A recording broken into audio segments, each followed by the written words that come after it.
Ito ang pinakamasarap na paraan para lutuin ito. Una, timplahan ng suka, asin, paminta, bawang ang boneless na bangus at i-marinate at least 30 minuto. Pritohin ang bangus hanggang maging brown at crispy. Saka himayin.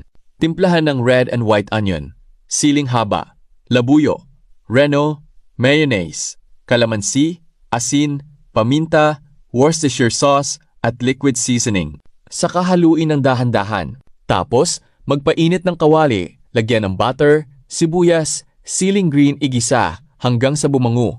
Saka ilagay ang mga hinimay na bangus.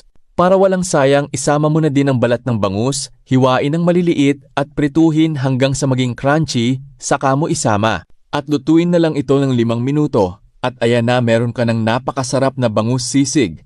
Creamy, malasa, may konting anghang, at siguradong mapaparami ang kanin mo sa bawat subo.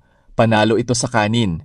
Perfect din gawing pulutan, kaya yayain mo na rin si best friend. I-save mo na ang